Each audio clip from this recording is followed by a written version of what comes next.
তোমার স্ত্রী কো এই যে বোরকা পরা, তোমার জামাল কো এই যে পাগড়ি পরা, ওই যে তোমার কামাল কো ওই যে বড় জুব্ব পরা তবলিগির আমির সাহেব, তোমার সালেহা কো এই যে বোরকা পরা, তোমার খাদিজা কো ওই যে বোরকা পরা অমক মাওলানা সাহেবের স্ত্রী, তোমার ডলি কো, ছোট মেয়ের নাম ডলি। আল্লাহ এইটা আসরের পরে দেখতেছি না, ডলিরে আসরের পরে, তার মানে ওই যে কলেজে পড়ে ওর বয়ফ্রেন্ডের সাথে কুয়াকাটা গেছিল মাসখানিক আগে, তারপরে আর ফিরে আসিনি। তুমি সেই সময় কোথায় ছিলে? আমি তবলিগি 3 চিল্লে গেছিলাম। পাছায় তেল মাখায় আসো, দুলাই হবে। মাইয়েরে কুয়াকাটা ছাড়িয়ে দিয়া, মেয়েরে কুয়াকাটায় ছাড়িয়ে দিয়ে তুমি তবলিগি গেছো।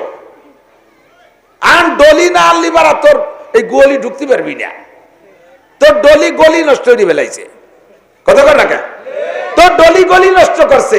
একটা ছেলে নষ্ট হলে সর্বোচ্চ 4টে বাচ্চা 10টা মেয়েকে খারাপ করতে পারে, আর একটা মাইয়ে যদি নষ্ট হয় 1000 ছেলেকে নষ্ট করতে পারে। ঠিক কি ঠিক না? ছেলেরা নষ্ট হলে অত মাইয়ে নষ্ট করতে পারে না, মাইয়েরা নষ্ট হলে 1000 ছেলেকে নষ্ট করতে পারে। কুল্লুকুম রাইন ওয়া কুল্লুকুম মাসউলুন আন রাইয়াতিহি। বিশ্ব নবী বলেন, হে দুনিয়ার মুসলমান জেনে নাও, তোমরা সকলে রাখাল, মেম্বার ওয়ার্ডের রাখাল, চেয়ারম্যান ইউনিয়নের রাখাল, উপজেলা চেয়ারম্যান তার এরিয়ার রাখাল, উপজেলার রাখাল, এমপি সাহেব তার সিটের রাখাল, মন্ত্রী তার মন্ত্রণালয়ের রাখাল, প্রাইমারি হেডমাস্টার তার প্রাইমারি স্কুলের রাখাল, হাই স্কুলের হেডমাস্টার তার হাই স্কুলের রাখাল, কলেজের প্রিন্সিপাল তার কলেজের রাখাল, বিশ্ববিদ্যালয়ের ভাইস চ্যান্সেলর তার বিশ্ববিদ্যালয়ের রাখাল। কথা বলেন ঠিক কি ঠিক না? আর তোমরা পরিবারের গার্জিয়ান যারা আছো, তোমরাও তোমাদের পরিবারের রাখাল। প্রাইম মিনিস্টারকে জিজ্ঞেস করা হবে, বর্তমান প্রধান উপদেষ্টাকে কিয়ামতের ময়দানে জিজ্ঞেস করা হবে, ছিলে তুমি বাহিরে, বাইরে বাইরে ছিলে, পশ্চিম ফ্রান্স, ইটালি, অস্ট্রেলিয়া, আমেরিকা, ওই দেশ দিয়ে ব্যবসা করে বেড়াইছো, বড় আনন্দের সাথে ছিলে, তুমি আসছো বাংলাদেশে। বাংলাদেশের ক্লান্তি লগ্নে, এই ক্লান্তি লগ্নে বাংলাদেশের মানুষ যখন নিজেরা নিজেরা দাঙ্গা হাঙ্গামায় একেবারে মায়ের মুখী মারামারি খুনোখুনি চলতেছে, এদের ঠেকানোর জন্য আল্লাহ তোমারে পাঠাইছে। আল্লাহ কয় তোমারে এদেশের মানুষ দায়িত্ব দিয়েছে, তোমার দায়িত্ব কি তা কি তুমি জানো? 1 নম্বর দায়িত্ব হলো মানুষের চরিত্র কন্ট্রোল করা। মুসলিম দেশের রাজা, মুসলিম দেশের প্রধানের দায়িত্ব হলো ওই দেশের জনগণকে 1 নম্বর চরিত্র গঠন করা, কোরআন সুন্নাহ অনুযায়ী চরিত্র গঠন করানো এবং তাদেরকে নামাজি বানানো। কথা বলেন? তোমার জনগণকে তুমি নামাজি বানাইবা। ভালো করে বুঝে নেন, আমরা উলামায়ে কিরাম নামাজের ওয়াজ করি, এটা আমাদের পেশা, এটা আমাদের নেশা, এটা আমাদের দৈনন্দিন ডিউটি। এখন নিশার পেশায় পরিণত হয়ে গেছে। আমাদের কথা কেউ খায় কেউ খায় না, কের ভালো লাগে কের ভালো লাগে না। আমরা মাদ্রাসার কালেকশন করি, আমরা হুজুররা কালেকশন করতে গেলে সবাই কেউ আমাকে দেয় কেউ দেয় না, কেউ শক্ত খায় কেউ মন্দ খায়। আমলি গালাগে বাড়ি গেলি কয় ইউনুস কাকার কাছে যাও। বর্তমানে আমলি গালাগে দুয়ারে কালেকশন করতে গেলি কয় ইউনুস মিয়ার বাড়ি যাও। আবার যখন বিএনপি ঢুকে গেছে, আমলিগ জিতে আছে, সেই সময় বিএনপি ওয়ালাদের বাড়ি গেলি তারা কইতো যাও হাসিনের আসলে তলে যা, নৌকোয় যাই ওঠো, তোমাকে জম্মের দিয়া দিবে না। আমরা হুজুররা খালি ঠেলা খাই, কিন্তু স্থানীয় প্রভাবশালী যুবক যদি, কলেজ স্টুডেন্ট বা এই পাবলিক যুবক যদি 5-7 জন কালেকশনে যায়, তালিয়ার বিটিরা কোনো ভাও কথা করতে পারে না, ওকে কাছে কালেকশন ভালো হয়। কারণ জানে যে ওকে যদি স্বাভাবিকভাবে না দেয় তাহলে কাঁসার বদনা বাইরে ভালি ওইটা ধরিয়ে নিয়ে যাবে না, মোরগডারে চ্যাঙ্গা দিয়ে ধরিয়ে নিয়ে চলে যাবে না, ছাগলটা হাতের মাথায় বালিয়ে নিয়ে যাবে। কমপক্ষে দিনই না পারলেও রাত্রে যে কোনো ভাবে ওরা চুরি ডাকাতি যাও একটা কিছু করে সারি যাবে, কাজেই ওকে কাছে কিছু দেওয়া দরকার। আমরা হুজুররা নামাজের বয়ান করি, আমাদের বয়ান শুনতে শুনতে কান তেলসা হয়ে গেছে। এদিক আমাদের বয়ান শুনতে শুনতে কান তেলচা হয়ে গেছে, আর ওয়াজের নামাজের ওয়াজ ভালো লাগে না। ও দোস্ত, এ জায়গা যদি সরকারি কোনো কর্মচারী কর্মকর্তা আমলারা যদি নামাজের তাকিদ দেয়, তাহলে জনগণ নামাজ পড়তে বাধ্য। আল্লাহর ভয়ে পড়ুক আর না পড়ুক, কমপক্ষে সরকারের ভয়ে পড়তে হলেও পড়বে। ঠিক না? এই আপনাদের বাহির দিয়েছে না, এই বছর বলমারি বাহির দিয়ে সালতা,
করি নেবিদে তো খাচ্ছি রোজা থাইয়া, রোজা না থাকিয়া, রোজার দিনই তা আল্লাহরে ভয় আল্লাহ নবর বড় হুজুর ঘটনাক্রমে এই কথা বড় হুজুর শুনিয়ে ফেলাইছে, যে কোনো ভাবে চলে গেছে আওয়াজ। তো বড় হুজুর ওই কথা শুনিয়া এদিক ওদিক না যাইয়া গুড়ি পায় আইসা ওর লাঙ্গলের গোড়ায় যে আইলো লাঠি গুজা ছিল, ওই আইলো লাঠি উঠেই ওর এক মাথা কিন্তু চিকুন আর এক মাথা মোটা হয়। তো চিকুন মাথা ধরে মোটা মাথা সামনে গাড় ভাতের মধ্যে ঠেসে ধরে দমাদম ফাঁসায় তুলে, তোর আল্লাহরে ভয় লাগবে না, আমারে ভয় করলে রোজা থাকতে পারবি। পিটিয়ে পেশাব করাই দিছে। ও মায়ের খায় আর কয় হুজুর আল্লাহর কসম আজকেও এখন তার সন্ধ্যা বন্ধু খাবো না, জীবনে করে দিয়ে রোজা ছাড়বো না। বুঝাইতে চাইছি এইটা ওয়াজের সাথে কিছু সরকারি শাসন ব্যবস্থা লাগে, রাষ্ট্র ক্ষমতা কিছু ব্যবহার করলে তাহলে ওয়াজটা বাস্তবায়ন হয়। আমি জীবন ভরে ওয়াজ করে কন্ট্যাক্ট নিতে পারবো না। পুলিশ লাইনের 500 পুলিশ আছে, এই 500 পুলিশকে আমি নামাজি বানাই দিতে পারবো। 5 বছর 10 বছরে ওয়াজ করিও আমি তাদেরকে নামাজের কন্ট্যাক্ট নিতে পারবো না যে সব কজনকে নামাজি বানাইতে পারবো। কিন্তু এসপি সাহেব সকালবেলা 500 পুলিশকে যদি লাইনে দাঁড় করে দিয়ে বলে, এই আমার লাইনে চাকরি করতে হলে নিয়মিত নামাজ পড়া লাগবে, এক ওয়াক্ত নামাজ যদি ছুটে যায় তাহলে এভাবে তাকে সাজা খাটতে হবে, এরকম যদি ঘোষণা দিয়ে দেয়, আমার বিশ্বাস একজন পুলিশও বেনামাজি থাকবে না, ঠিক না? এজন্য প্রেসিডেন্টকে জিজ্ঞাসা করা হবে, প্রধান উপদেষ্টাকে জিজ্ঞাসা করা হবে, দুনিয়ার এত কিছু তুমি সংস্করণ করলে, এত হুকুম দিলে, এত কিছু করলে, এত মানুষকে জেলে ঢুকাইলা, তুমি বেনামাজিকে কেন একটু জেলে ঢুকাইলে না? তারা জিজ্ঞেস করা হবে। তুমি পার্কগুলো থেকে, পার্কে জোড়া জোড়া বসে তসবি টেপে এই পার্কগুলোকে কেন খালি করলে না? যত নোংরামি আছে এগুলো কেন বন্ধ করো না? এগুলো জিজ্ঞাসা হবে কি হবে না? তো যে যত বড় তার জিজ্ঞাসাও তত বড়। আমরা এখানে যারা আছি, কে কোন ডিভিশনে আছেন আমি জানি না, কে কোন দায়িত্ব আছেন, কমপক্ষে প্রত্যেকেই সংসারের সদস্য যারা গার্জিয়ান আছেন, আপনাদের ব্যাপারে আল্লাহ পাক রব্বুল আলামিন বলেন, ইন্নামা আমাদিক ইন্নামা আমওয়ালুকুম ওয়া আওলাদুকুম ফিতনা। দুনিয়ায় তোমার সবচাইতে মহব্বতের দুইটা জিনিস, সবচেয়ে মহব্বতের দুইটা জিনিস। আহা, সবচেয়ে মহব্বতের কয়টা জিনিস? একটু কোন কয়টা? দুইটা জিনিস, একটা হলো মাল আর একটা হলো সন্তান, একটা হলো সম্পদ আর একটা হলো সন্তান, ঠিক কি না? স্ত্রী যৌবনের প্রারম্ভে শুরুতে স্ত্রী ভালো লাগে, যখন আস্তে আস্তে বয়স বেড়ে যায় এরপরে স্ত্রীর প্রতি টান থাকে না। কিন্তু ছেলে মেয়ে যে পর্যায়ে যাক না কেন, বুড়ো যদি হয়ে যায় তবুও সন্তানের আর আব্বার একটা আলাদা টান থেকে যায়। স্বামী বুড়ো হয়ে গেলে স্ত্রীর কাছে আর স্বামীকে ভালো লাগে না। কতক্ষণ স্ত্রী নাতি নাতনি নিয়ে 3 তলার পর ঘুমায়, আর শহর অঞ্চলে কথা বললে বুঝবে কিনা জানি না, গ্রাম অঞ্চলে মানুষ বুড়ো হয়ে গেলি তাকে দেয় গোয়েল ঘর পাহারা দিতে দেয়, বুড়ি সে ঘরের ভিতরে আর বুড়োরে দেশে গোয়েল ঘরে, বুড়ো হেনে বসে টুলটুলে কাশে।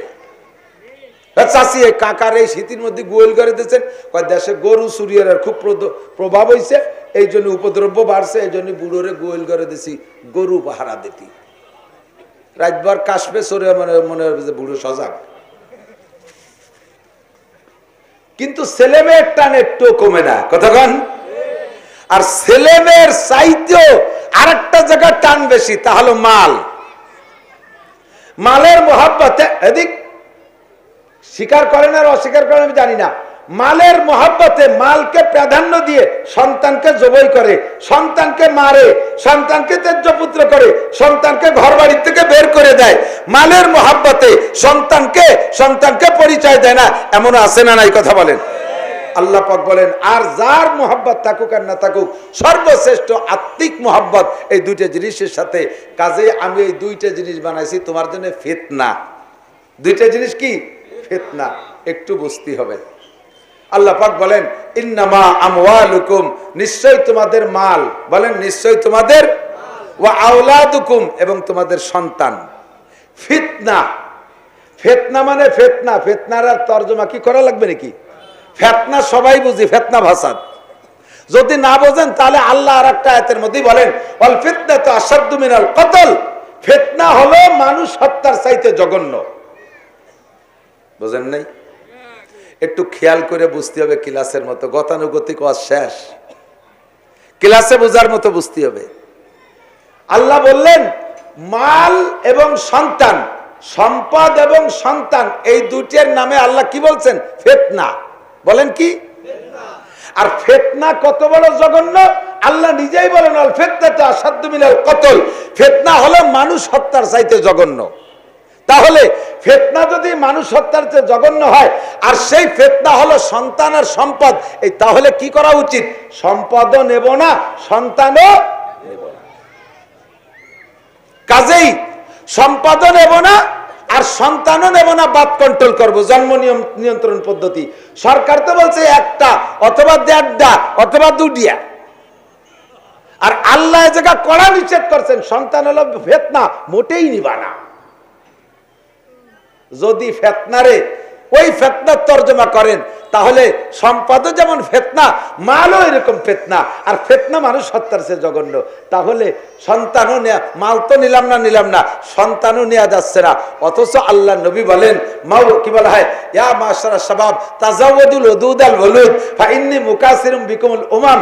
হে দুনিয়ার মানুষ, হুজুর বলেন, হে আমার উম্মত, তোমরা বিয়ে করো ওই বংশে দেখে যেই বংশের মেয়েরা সন্তান বেশি দেয়। কারণ তোমার সাউরির যদি 1 কোটি থাকে, আল্লাহ দিলি তোমার 1 ডজন হবে। তাহলে 20 ডজন অতি অতি তোমরা বেশি হবা। তোমরা বেশি মানে আমার উম্মত বেশি। ফাইন্নী মুকাসিরুম বিকুমুল উমাম, হাসরের মাঠে আমি বেশি উম্মত দিয়ে গর্ব করব সব নবীদের উপর দিয়ে। দেখো আল্লাহ মুসা নবী মাত্র 6 লাখ নিয়ে আইছে, ইব্রাহিম নবী 3 লাখ নিয়ে আইছে, ঈসা নবী 10 লাখ নিয়ে আইছে, আর আমার উম্মত দেখো কি পরিমাণ। এই আমার উম্মত বাড়াবি তোরা। তো হুজুর বললেন সন্তান বাড়াও, আর আল্লাহ কইলেন সন্তান ফিতনা। তাহলে আমার এই যে বিরোধ বাড়ছে, এই বিরোধের সমাধান করতে হবে অন্যভাবে। এই বিরোধের একটা সমাধান আছে। সমাধান কি? এই জায়গা ফিতনা মানে ওই ফিতনা না যেই ফিতনা কতল মানুষ হত্যার চাইতে জঘন্য। এই ফিতনা মানে ওই ফিতনা না, এই ফিতনা মানে পরীক্ষা। কারণ যদি এই ফিতনা মানে ওই ফিতনা ধরেন, এই ফিতনা মানে যদি ওই ফিতনা ধরেন যেই ফিতনা মানুষ হত্যার চাইতে জঘন্য, তাহলে এবার আপনি সিদ্ধান্ত নেন। আপনি ওই ফিতনা মনে করে সন্তান নেওয়া বন্ধ করে দিয়েছেন, 1টা 2টা নিয়ে থেমে গেলেন, আর নিলেন না। তাহলে আপনি সন্তানকে ফিতনা মনে করে যদি না নেওয়ার সিদ্ধান্ত নেন আর এটা বন্ধ করে দেন, তাহলে মালরেও ফিতনা করে নেওয়া বন্ধ করে দেন। টাকা কামাই করেন না, টাকা কামাই করেন না, বরঞ্চ এই জায়গায় সন্তান এসে সম্পদের কথা আগে বলছে। ইন্নামা আমওয়ালুকুম, তোমাদের মাল, ওয়া আওলাদুকুম, তারপরে সন্তান, দুটোই ফিতনা। তো সন্তানরা ফিতনা মনে করে বাদ কন্ট্রোল ইত্যাদি ব্যবহার করে 1টা 2টার বেশি নেও না, তাহলে সম্পদের ব্যাপারেও বাদ কন্ট্রোল গ্রহণ করো। আমি সম্পদ দেব না, অথচ সম্পদের ব্যাপারে তুমি দরজা খুলে দিয়ে বসে থাকো, চতুর্দিক দিয়ে আসে। গতকালও শুনছি ভালো একজন দিনদার অফিসার বলতেছে, বললাম যে আমি বলতেছি ভালো একজন দিনদার আমাদের এই এলাকার, আপনাদের এই এলাকার, আমাদের গোপালগঞ্জ চাকরি করে, আমি নাম বলবো না, কোন ডিপার্টমেন্টে তাও বলবো না। উনি বলতেছেন, হুজুর আমি গেছি আমার মাদ্রাসার জন্য দাওয়াত দিতে, মাহফিল আগামী শুক্রবার দাওয়াত দিতে। তো যে দেখলাম যে অনেক হুজুররা এই কি বলে সরকারি মাল পাওয়ার জন্য আবেদন করতেছে। তা আমারও বলতেছে, হুজুর আপনার কোনো আবেদন করা লাগবে না, আপনি খালি নেবেন নাকি বলেন, আমরা যাইয়ে দিয়ে আসবো। তা আমি বললাম যে আমি বুঝি সুঝি না, বুঝি না। কারণ আগে প্রথম এক সময় আমার মাদ্রাসার এক হুজুরে পাঠাইছিলাম 1 টন মাল নীতি, মালও পাস হয়েছে, পরে মাদ্রাসায় বসে পালাম 500 কেজি, আবার আমাদের সই করা লাগছে 1000 কেজি 1 টনের। তাহলে 500 কেজি পালাম আর 1 টনের সই করে দিলাম, আর 500 কেজি কোন ফেরেস্তা খাই ফেললো? তা আমার সইতে যদি আর এক ফেরেস্তা এভাবে সরকারি মাল খায়, আমি ওই 2 নম্বরই মাল খাবো না, এই জন্য আমি আসি না। তখন অফিসার আমারে বললেন, হুজুর সারা বাংলাদেশে সরকারি চাকরি যারা করে তাদের একটা বেতন সরকার ধার্য করে রাখছে। ওই বেতনটা হলো, তারা মনে করে ওই বেতনটা হালাল হয়, বেতন পাওয়ার জন্য একটা চেয়ার আছে, ওই চেয়ারে বসলে বেতনটা হালাল হয়ে গেল। এই বেতনটা হলো চেয়ারের পাওনা, তাতে বসে কিছু করুক আর না করুক, টাইম মতো আছে বসবে, মাসের 1 তারিখে বেতনটা ঢুকে যাবে, এটা হলো চেয়ারের পাওনা। বাকি তার ইনকাম করতে হবে হলো কাজের বিনিময়ে।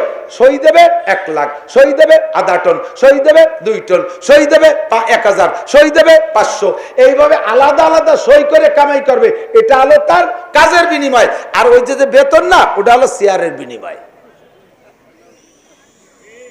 কতক্ষণ কথা বলেন না কেন? তাহলে তুমি চোখ কান বুঝে হালাল হারাম খুঁটা বাসা নাই, রাস্তায় দাঁড়ায় দাঁড়ায় ট্রাকের ড্রাইভারের সাথে মুসাফা করে পিসাবের মতো। দেখ না পিসাবরা আসলি মুরিদরা মুসাফা করে, পিসাব মুসাফা ধরে ভগেটে থই। পিসাব যেমন মুসাফা ধরে ধরে পকেট ভরে ফেলাই দেয়, রাস্তায় দাঁড়ায় দাঁড়ায় ট্রাকের ড্রাইভারের সাথে মুসাফা করে পকেট বড়। বাংলাদেশের ছোট মোটো একটু দায়িত্ব পাইলেই বাংলাদেশের চোকালারা ভাত পায় না, কথা কয় না? চোকালারা ভাত পায় না, মরিচ পায় না, পিএস পায় না, রাস্তা পায় না, ঘর পায় না, বাড়ি পায় না। আর এ দেশের চোকালাকে চোখ বন্ধ করে দিয়ে কানাডা যাইয়ে বাড়ি বানায়, বোঝে নাই? চোকালারা ভাত পায় না, কানাডা চেনেন না? দেশের নাম কানাডা। চোকালাকে চোখে ধুলো দিয়া হারাম ভাবে কামাই করে নিয়ে কানাডা বাড়ি বানাও। সে জায়গাতে তুমি বাদ কন্ট্রোল অবলম্বন করো না, সে জায়গাতে তুমি চুপ করে বসে থাকো না, না ওগুলো খাবো না, না ওগুলো খাবো না, ওগুলো খাওয়া জায়েজ নাই। সে জায়গাতে চোখ কান বুঝে গেল, তাহলে সন্তানের ব্যাপারে কেন দরজা বন্ধ করে বসে থাকো? বোঝা গেল? এই জায়গা এই ফিতনা মানে ওই ফিতনা না, এই ফিতনা মানে পরীক্ষা। বলেন এই ফিতনা মানে কি? পরীক্ষা। বলেন ফিতনা মানে পরীক্ষা। মাল দিয়েছি পরীক্ষা নেওয়ার জন্য, দেখি তুমি মালের সাথে কেমন আচরণ করো।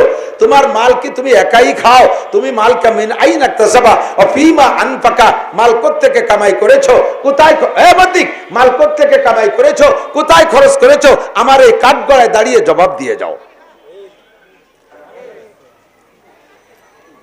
নগদ একটা কই আর পিছনের একটা বলি, ছোট্ট দুটো ঘটনা বলে অজের দিকে যাই।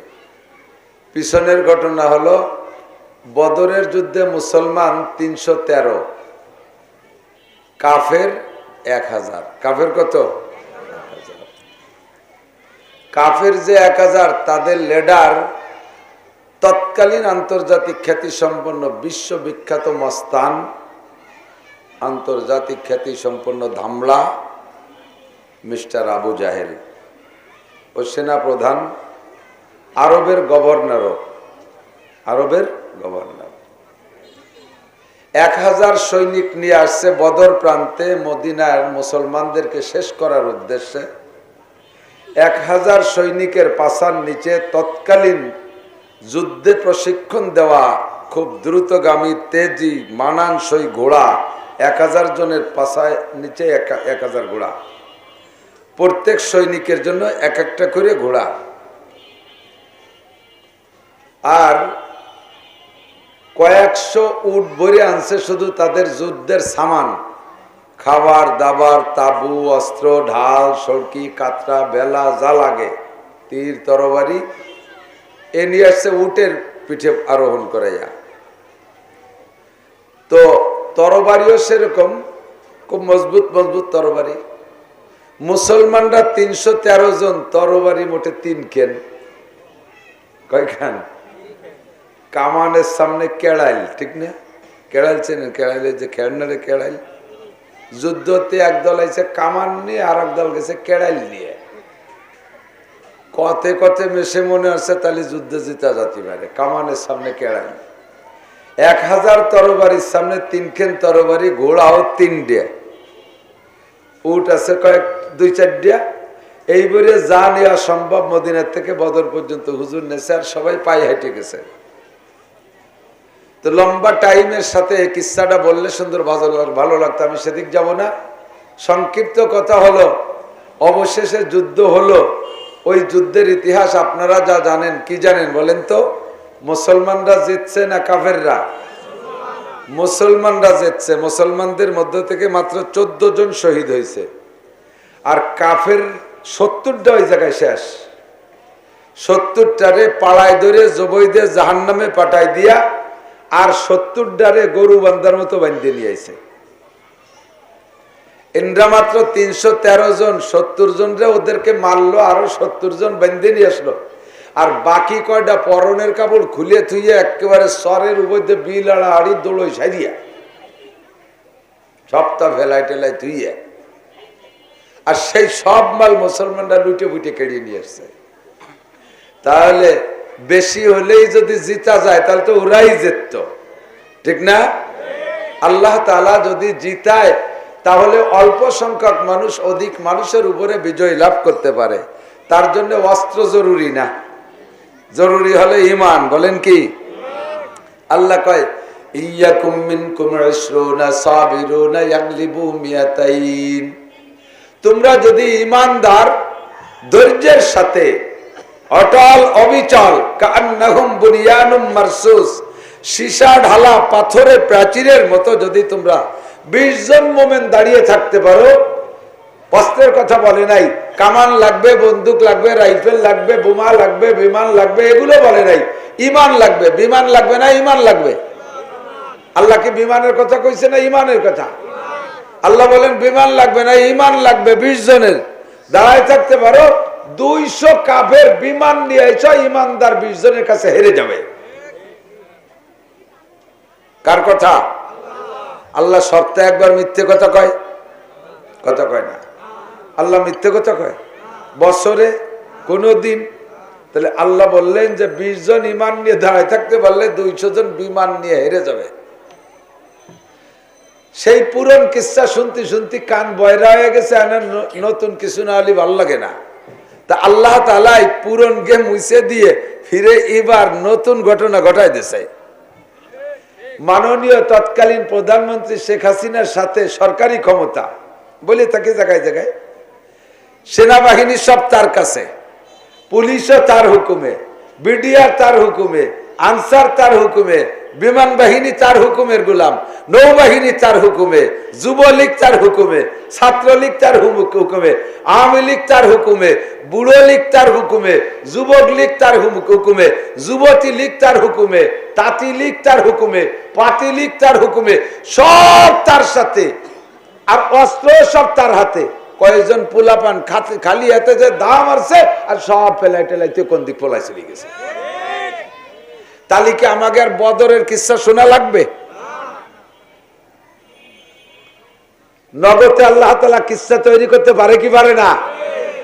আমি আমলিগরে হিট মারার জন্য বলছি না, আর বিএনপি রে পাম দেওয়ার জন্য বলছি না। আমি বাস্তবটা যেটা চোখে দেখছি সেটা বোঝানোর জন্য বলছি। কতক্ষণ?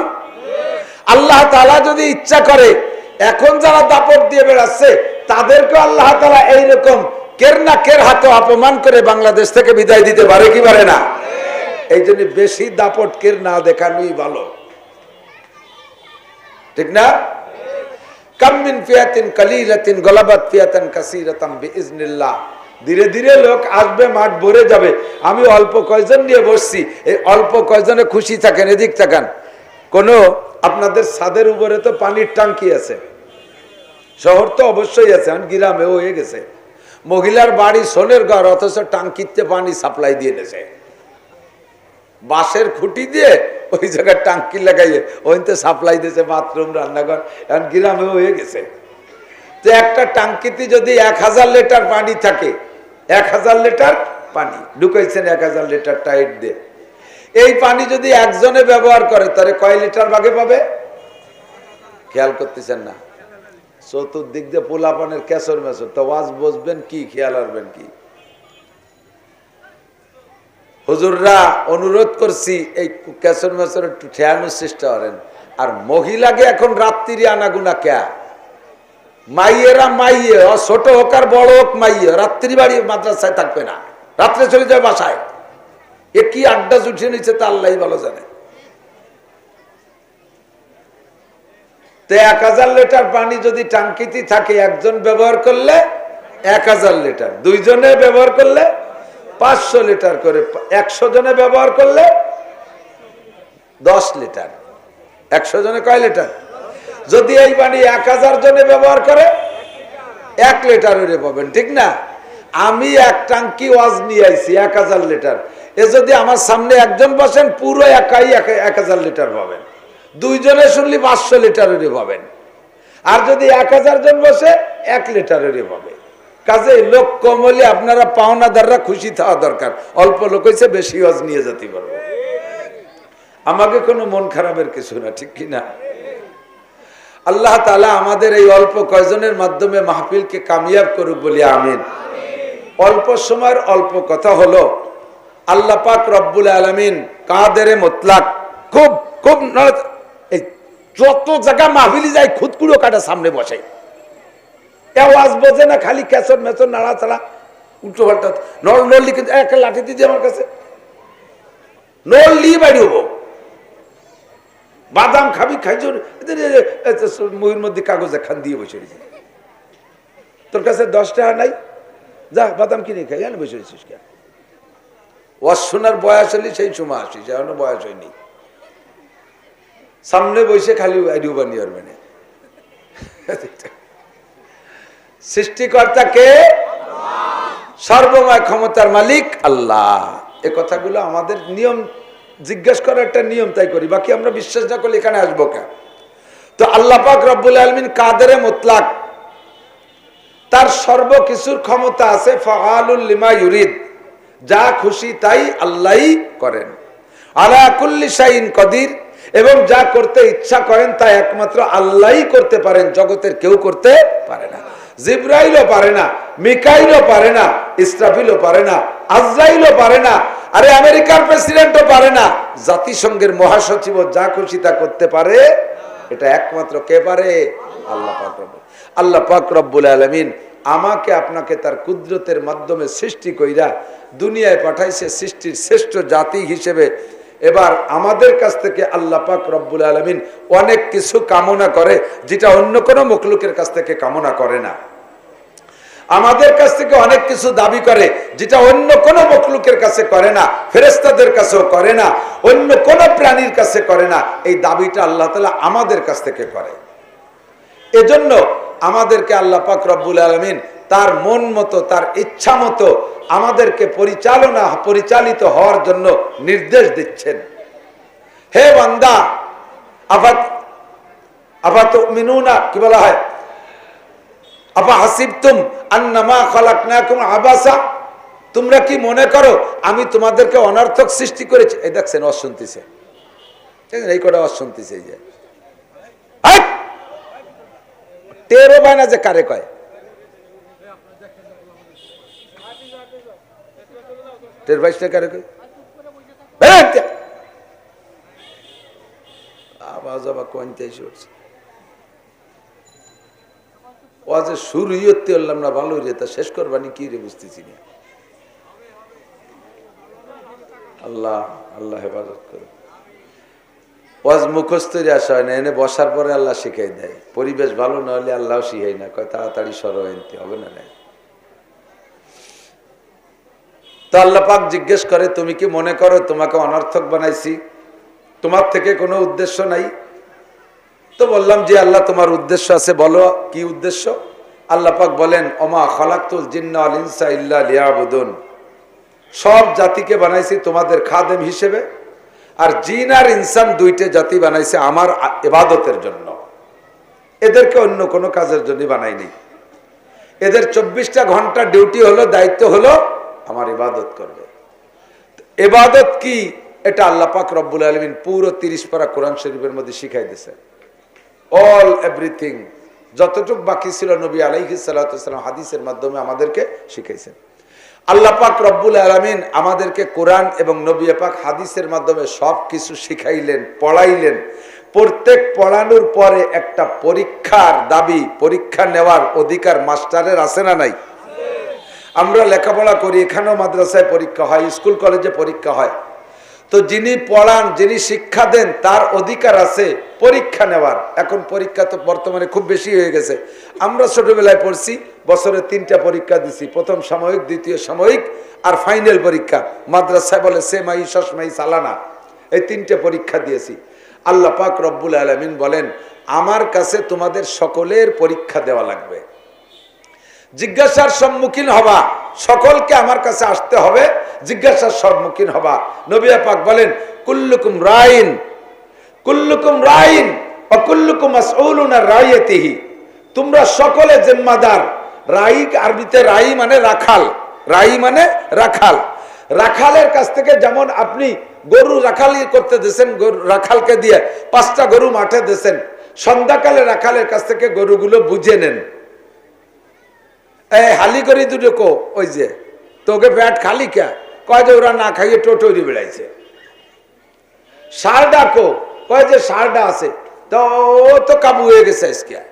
গাইটা কই যে, তাই চারটাই পাইছি। ছোট বাছুর ডাকো, আমাকে ওদিক ছোট বাছুরা মূল বাছুর কয়, ঠিক আছে নাকি? বলদ গরু দুটো পাইলাম, ষাঁড়টা পাইলাম, গাভীটা পাইলাম, আমার মূল বাছুর কো। এখন আপনি রাখাল, আপনি যদি বলেন কাকা আসরে পরের মূল বাছুরটা দেখতেছি না, আসরে পরের মূল বাছুর দেখতেছি, এই রাখাল রে মালিক রাত্রে ঘরে উঠতে দেবে, খাইতে দেবে, হেরিকেন দিয়ে নামায় দেবে, যত রাত হোক বাছুর তালাশ করে আনবি। যদি রাতারাত বাছুর না পাস, কালকে তোরে ফরিদপুরের হাটে বেশি আমি বাছুর কিনবো। কথা কন না কেন? তো রাখালে যদি গরু বাছটা ঠিক মতো না নিতে পারে, একটা বাছুর হারাই গেছে, তাই যদি তারে খাতি না দিয়া নামায় দেন, সে রাত্রি দিন ভরে গরুতি ঘাস খাইয়ে তার পেট ভরছে, আর রাখাল সে রাখালি করতে করতে ওর পেট খালি হয়েছে। গরুর পেট ভরছে, রাখালের পেট খালি হয়েছে, রাত্রে গরু গোয়াল করে বাঁধে রেখে খাবে, একটা বাছুর না থাকার কারণে তারে আপনি তাড়াই দিয়েছেন বাছুর নিয়ে আয়। কিয়ামতের মাঠে আপনাকে এরকম জিজ্ঞাসা করবে, তোমার স্ত্রী কো, এই যে বোরকা পরা, তোমার জামাল কো, এই যে পাগড়ি পরা, ওই যে তোমার কামাল কো, ওই যে বড় জুব্ব পরা তবলিগির আমির সাহেব, তোমার সালেহা কো, এই যে বোরকা পরা, তোমার খাদিজা কো, ওই যে বোরকা পরা অমক মাওলানা সাহেবের স্ত্রী, তোমার ডলি কো, ছোট মেয়ের নাম ডলি। আল্লাহ এইটা আসরের পরের দেখতেছি না, ডলিরে আসরের পরের। তার মানে ওই যে কলেজে পড়ে, ওর বয়ফ্রেন্ডের সাথে কুয়াকাটা গেছিল মাসখানিক আগে, তারপরে আর ফিরে আসিনি।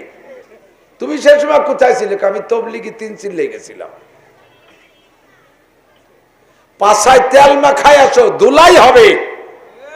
মাইয়েরে কুয়াকাটা ছাড়িয়ে দিয়া, মেয়েরে কুয়াকাটায় ছাড়িয়ে দিয়ে তুমি তবলিগি গেছো। আর ডলি না আনলি বারা তোর এই গোলি ঢুকতে পারবি না, তোর ডলি গলি নষ্ট করে বেলাইছে। কথা কর না কেন?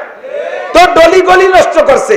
একটা ছেলে নষ্ট হলে সর্বোচ্চ 4টে বাচ্চা 10টা মেয়েকে খারাপ করতে পারে, আর একটা মাইয়ে যদি নষ্ট হয় 1000 ছেলেকে নষ্ট করতে পারে। ঠিক কি ঠিক না? ছেলেরা নষ্ট হলে অত মাইয়ে নষ্ট করতে পারে না, মাইয়েরা নষ্ট হলে 1000 ছেলেকে নষ্ট করতে পারে। কুল্লুকুম রাইন ওয়া কুল্লুকুম মাসউলুন আন রাইয়াতিহি। বিশ্ব নবী বলেন, হে দুনিয়ার মুসলমান জেনে নাও, তোমরা সকলে রাখাল, মেম্বার ওয়ার্ডের রাখাল, চেয়ারম্যান ইউনিয়নের রাখাল, উপজেলা চেয়ারম্যান তার এরিয়ার রাখাল, উপজেলার রাখাল, এমপি সাহেব তার সিটের রাখাল, মন্ত্রী তার মন্ত্রণালয়ের রাখাল, প্রাইমারি হেডমাস্টার তার প্রাইমারি স্কুলের রাখাল, হাই স্কুলের হেডমাস্টার তার হাই স্কুলের রাখাল, কলেজের প্রিন্সিপাল তার কলেজের রাখাল, বিশ্ববিদ্যালয়ের ভাইস চ্যান্সেলর তার বিশ্ববিদ্যালয়ের রাখাল। কথা বলেন ঠিক কি না? আর তোমরা পরিবারের গার্জিয়ান যারা আছো, তোমরাও তোমাদের পরিবারের রাখাল। প্রাইম মিনিস্টারকে জিজ্ঞেস করা হবে, বর্তমান প্রধান উপদেষ্টাকে কিয়ামতের ময়দানে জিজ্ঞেস করা হবে। ছিলে তুমি বাহিরে, বাইরে বাইরে ছিলে, পশ্চিম ফ্রান্স, ইটালি, অস্ট্রেলিয়া, আমেরিকা, ওই দেশ দিয়ে ব্যবসা করে বেড়াইছো, বড় আনন্দের সাথে ছিলে তুমি আসছো বাংলাদেশে। বাংলাদেশের ক্লান্তি লগ্নে, এই ক্লান্তি লগ্নে বাংলাদেশের মানুষ যখন নিজেরা নিজেরা দাঙ্গা হাঙ্গামায় একেবারে মায়ের মুখী মারামারি খুনোখুনি চলতেছে, এদের ঠেকানোর জন্য আল্লাহ তোমারে পাঠাইছে। আল্লাহ কয় তোমারে এদেশের মানুষ দায়িত্ব দিয়েছে, তোমার দায়িত্ব কি তা কি তুমি জানো? 1 নম্বর দায়িত্ব হলো মানুষের চরিত্র কন্ট্রোল করা। মুসলিম দেশের রাজা, মুসলিম দেশের প্রধানের দায়িত্ব হলো ওই দেশের জনগণকে 1 নম্বর চরিত্র গঠন করা, কোরআন সুন্নাহ অনুযায়ী চরিত্র গঠন করানো এবং তাদেরকে নামাজি বানানো। কথা বলেন, তোমার জনগণকে তুমি নামাজি বানাইবা। ভালো করে বুঝে নেন, আমরা উলামায়ে কিরাম নামাজের ওয়াজ করি, এটা আমাদের পেশা, এটা আমাদের নেশা, এটা আমাদের দৈনন্দিন ডিউটি। এখন নিশার পেশায় পরিণত হয়ে গেছে। আমাদের কথা কেউ খায় কেউ খায় না, কের ভালো লাগে কের ভালো লাগে না। আমরা মাদ্রাসার কালেকশন করি, আমরা হুজুররা কালেকশন করতে গেলে সবাই কেউ আমাকে দেয় কেউ দেয় না, কেউ শক্ত কয় কেউ মন্দ কয়। আমলি গালাগে বাড়ি গেলি কয় ইউনুস কাকার কাছে যাও। বর্তমানে আমলি গালাগে দুয়ারে কালেকশন করতে গেলি কয় ইউনুস মিয়ার বাড়ি যাও। আবার যখন বিএনপি ঢুকে গেছে, আমলিগ জিতে আছে, সেই সময় বিএনপি ওয়ালাদের বাড়ি গেলি তারা কইতো যাও হাসিনের আসলে তলে যা নৌকোয় যাই ওঠো, তোমাকে জম্মের দিয়া দিবে না। আমরা হুজুররা খালি ঠেলা খাই, কিন্তু স্থানীয় প্রভাবশালী যুবক যদি কলেজ স্টুডেন্ট বা এই পাবলিক যুবক যদি 5-7 জন কালেকশনে যায়, তালিয়ার বিটিরা কোনো ভাও কথা কতি পারে না, ওকে কাছে কালেকশন ভালো হয়, কারণ জানে যে ওকে যদি স্বাভাবিকভাবে না দেয় তাহলে কাঁসার বদনা বাইরে ভালি ওইটা ধরে নিয়ে যাবে না, মোরগডারে চ্যাঙ্গা দিয়ে ধরে নিয়ে চলে যাবে না, ছাগলটা হাতের মাথায় বালি নিয়ে যাবে। কমপক্ষে দিনই না পারলেও রাত্রে যে কোনো ভাবে ওরা চুরি ডাকাতি যাও একটা কিছু করে সারি যাবে, কাজেই ওকে কাছে কিছু দেওয়া দরকার। আমরা হুজুররা নামাজের বয়ান করি, আমাদের বয়ান শুনতে শুনতে কান তেলসা হয়ে গেছে। এদিক আমাদের বয়ান শুনতে শুনতে কান তেলচা হয়ে গেছে, আর ওয়াজের নামাজের ওয়াজ ভালো লাগে না। ও দোস্ত, এ জায়গা যদি সরকারি কোনো কর্মচারী কর্মকর্তা আমলারা যদি নামাজের তাকিদ দেয়, তাহলে জনগণ নামাজ পড়তে বাধ্য। আল্লাহর ভয়ে পড়ুক আর না পড়ুক, কমপক্ষে সরকারের ভয়ে পড়তে হলেও পড়বে, ঠিক না? এই আপনাদের বাহির দিয়েছে না এই বছর, বলমারি বাহির দিয়ে সালতা,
করি নেবি তো খাচ্ছি রোজা থাইয়া, রোজা না থাকিয়া রোজার দিনই তা আল্লাহরে ভয় আল্লাহ নামার বড় হুজুর ঘটনাক্রমে এই কথা বড় হুজুর শুনিয়ে ফেলাইছে, যে কোনো ভাবে চলে গেছে আওয়াজ।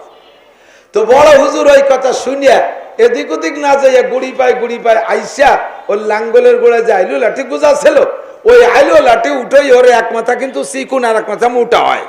তো চিকুন মাথা ধরে মোটা মাথা সামনে গাড় ভাতের মধ্যে ঠেসে ধরে দমাদম পাশায় তুলে, তোর আল্লাহরে ভয়রা লাগবে না, আমারে ভয় করলে রোজা থাকতে পারবি।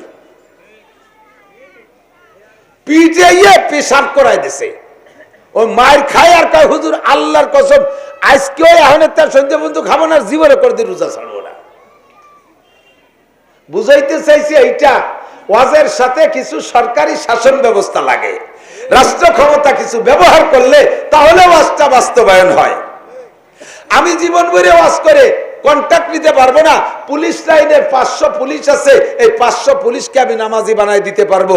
5 বছর 10 বছরে ওয়াজ করিও আমি তাদেরকে নামাজের কন্ট্যাক্ট নিতে পারবো না যে সব কজনকে নামাজি বানাইতে পারবো। কিন্তু এসপি সাহেব সকালবেলা 500 পুলিশকে যদি লাইনে দাঁড় করে দিয়ে বলে, এই আমার লাইনে চাকরি করতে হলে নিয়মিত নামাজ পড়া লাগবে, এক ওয়াক্ত নামাজ যদি ছুটে যায় তাহলে এভাবে তাকে সাজা খাটতে হবে, এরকম যদি ঘোষণা দিয়ে দেয়, আমার বিশ্বাস একজন পুলিশও বেনামাজি থাকবে না, ঠিক না? এজন্য প্রেসিডেন্টকে জিজ্ঞাসা করা হবে, প্রধান উপদেষ্টাকে জিজ্ঞাসা করা হবে, দুনিয়ার এত কিছু তুমি সংস্করণ করলে, এত হুকুম দিলে, এত কিছু করলে, এত মানুষকে জেলে ঢুকাইলা, তুমি বেনামাজিকে কেন একটু জেলে ঢুকাইলে না? তারা জিজ্ঞেস করা হবে। তুমি পার্কগুলো থেকে, পার্কে জোড়া জোড়া বসে তসবি টেপে এই পার্কগুলোকে কেন খালি করলে না? যত নোংরামি আছে এগুলো কেন বন্ধ করো না? এগুলো জিজ্ঞাসা হবে কি হবে না? তো যে যত বড় তার জিজ্ঞাসাও তত বড়।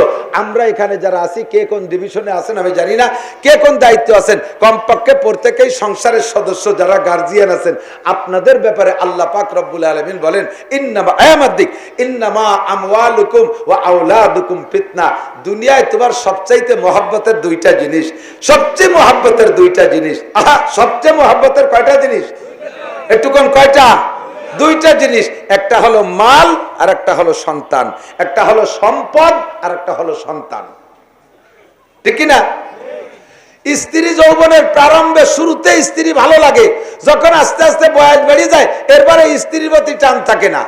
কিন্তু ছেলে মেয়ে যে পর্যায়ে যাক না কেন, বুড়ো যদি হয়ে যায় তবুও সন্তানের আর আব্বার একটা আলাদা টান থেকে যায়। স্বামী বুড়ো হয়ে গেলে স্ত্রীর কাছে আর স্বামীকে ভালো লাগে না।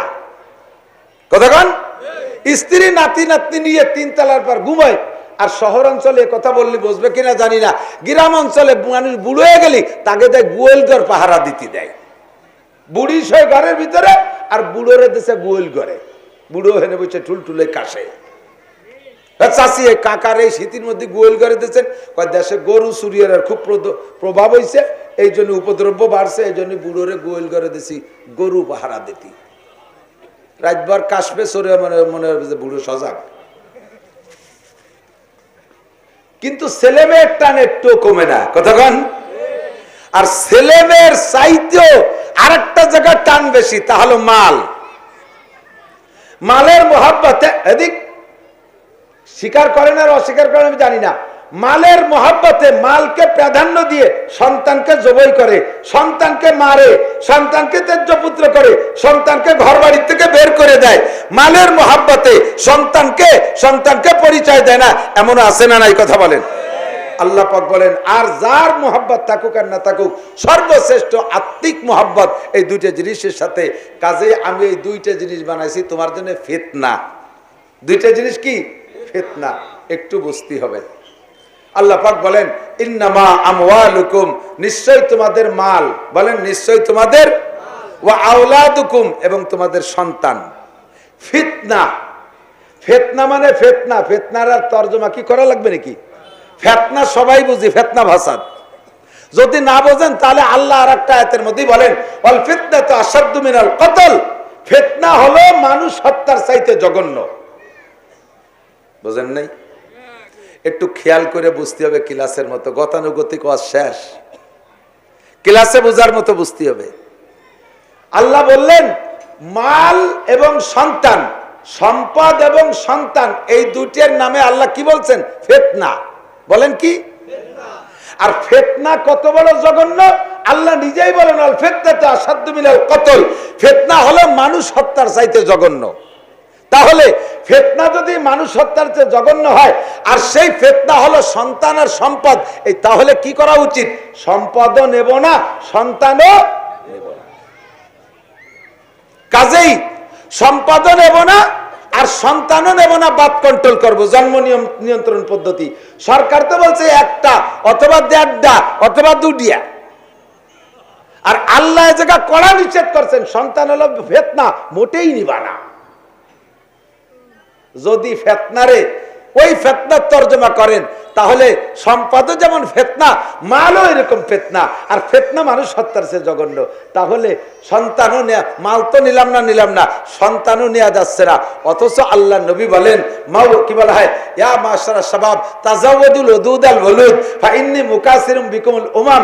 হে দুনিয়ার মানুষ, হুজুর বলেন হে আমার উম্মত, তোমরা বিয়ে করো ওই বংশে দেখে যেই বংশের মেয়েরা সন্তান বেশি দেয়। কারণ তোমার সাউরির যদি 1 কোটি থাকে, আল্লাহ দিলি তোমার 1 ডজন হবে। তাহলে 20 ডর্জন অতি অতি তোমরা বেশি হবা, তোমরা বেশি মানে আমার উম্মত বেশি। ফাইন্নি মুকাসিরুম বিকুমুল উমাম, হাসরের মাঠে আমি বেশি উম্মত দিয়ে গর্ব করব সব নবীদের উপর দিয়ে।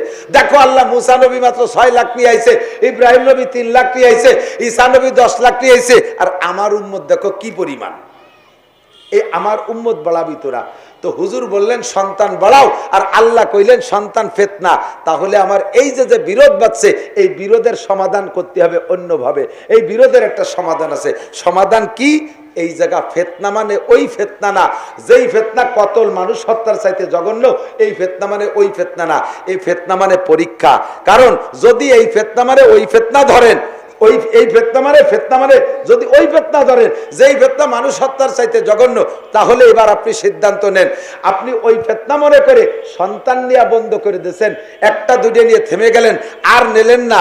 তাহলে আপনি সন্তানকে ফিতনা মনে করে যদি না নেওয়ার সিদ্ধান্ত নেন আর এটা বন্ধ করে দেন, তাহলে মালরও ফিতনা করে নেওয়া বন্ধ করে দেন। টাকা কামাই করেন না, টাকা কামাই করেন না, বরঞ্চ এই জায়গায় সন্তান এসে সম্পদের কথা আগে বলছে। ইন্নামা আমওয়ালুকুম, তোমাদের মাল, ওয়া আওলাদুকুম, তারপরে সন্তান, দুটোই ফিতনা। তো সন্তানরা ফিতনা মনে করে বাত কন্ট্রোল ইত্যাদি ব্যবহার করে একটা দুটোর বেশি নেও না, তাহলে সম্পদের ব্যাপারেও বাত কন্ট্রোল গ্রহণ করো। আমি সম্পদ দেব না, অথচ সম্পদের ব্যাপারে তুমি দরজা খুলে দিয়ে বসে থাকো, চতুর্দিক দিয়ে আসে। গতকালও শুনছি ভালো একজন দিনদার অফিসার বলতেছে, বললাম যে আমি বলতেছি ভালো একজন দিনদার আমাদের এই এলাকার, আপনাদের এই এলাকার, আমাদের গোপালগঞ্জ চাকরি করে, আমি নাম বলবো না, কোন ডিপার্টমেন্টে তাও বলবো না।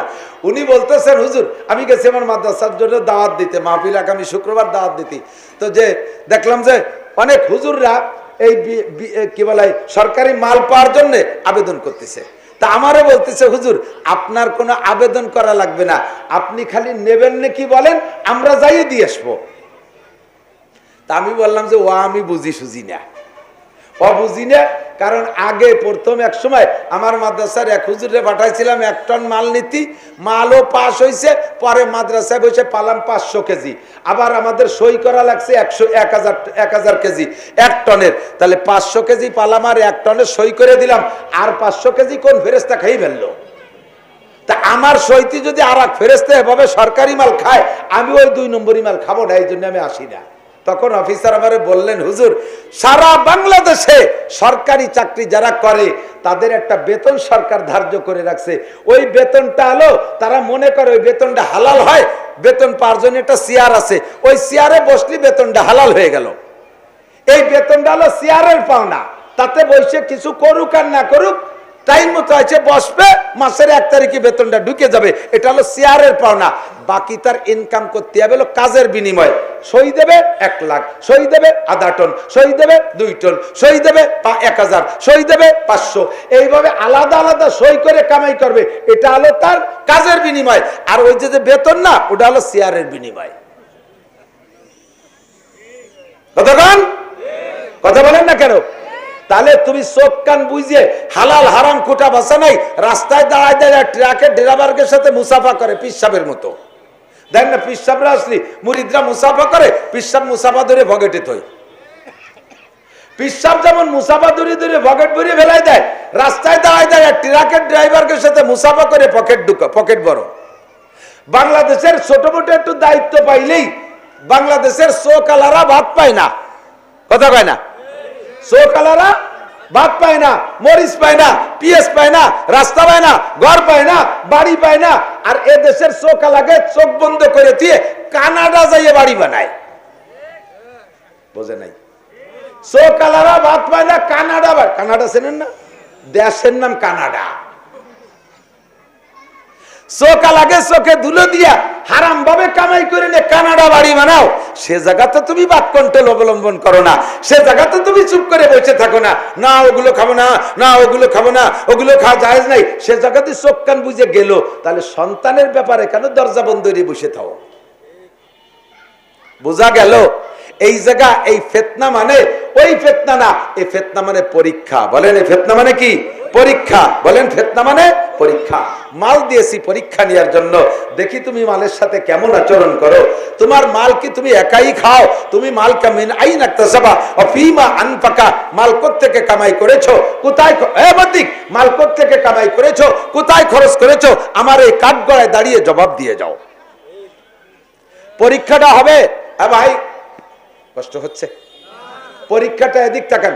রিটেন পরীক্ষা একটা স্বাধীনতা আছে, সুযোগ আছে। রিটেন প্রশ্ন দিয়ে গেছে, লিখে দেব 3 ঘন্টা টাইম।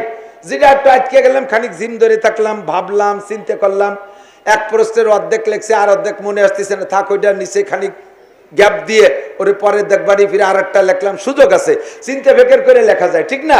তো রিটেন পরীক্ষায় স্বাধীনতা আছে, সুযোগ আছে। কিন্তু ভাইবা সামনের বার বসে মুখি মুখি কথা বলি, জবাব দিয়ে আসতে হবে।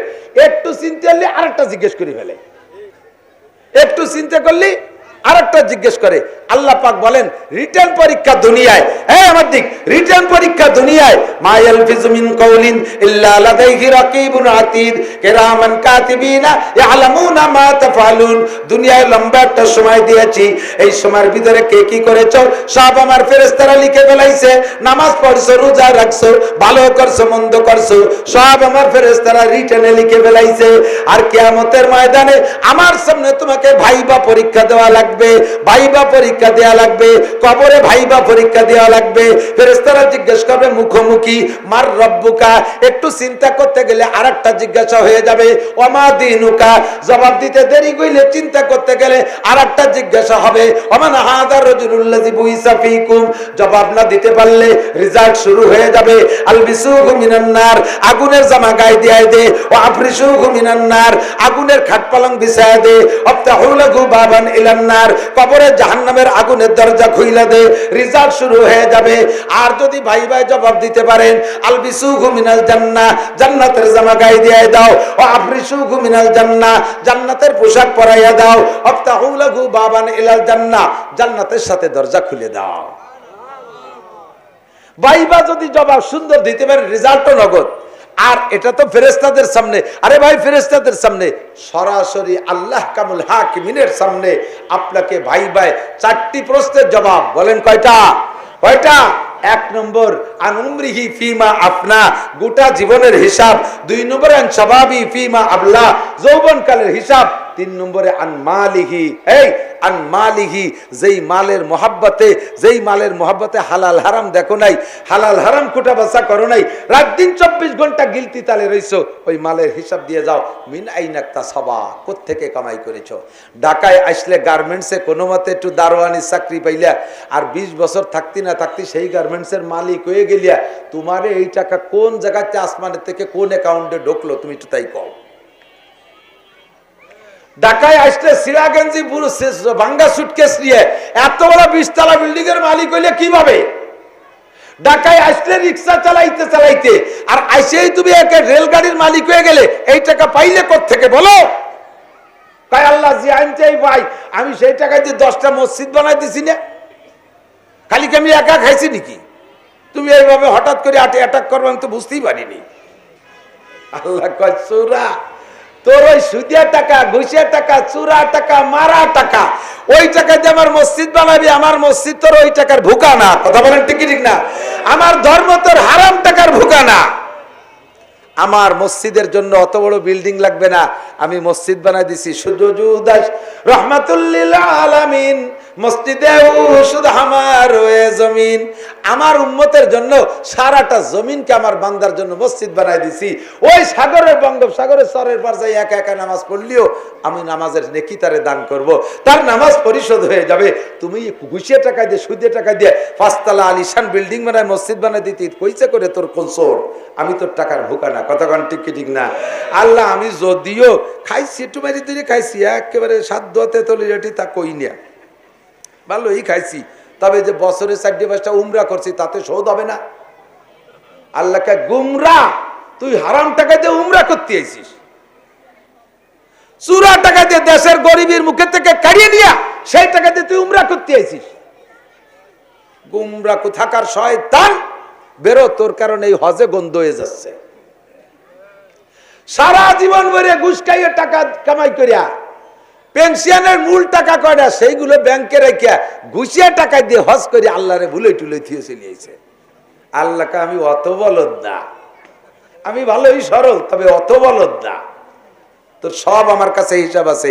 মিনাই রাখতে সাবা ফিমা আনফাকা, এদিক টাকান এলে হারাম ভাবে কামাই করিয়া ভালো জায়গা খরচ করলে আল্লাহ গ্রান্ট করে না। আবার কি বলা হয়, হালাল ভাবে কামাই করে খরচ দেওয়া যদি খারাপ জায়গা হয় সেটা অপরাধ। একটু বোঝেন, একটু বোঝেন।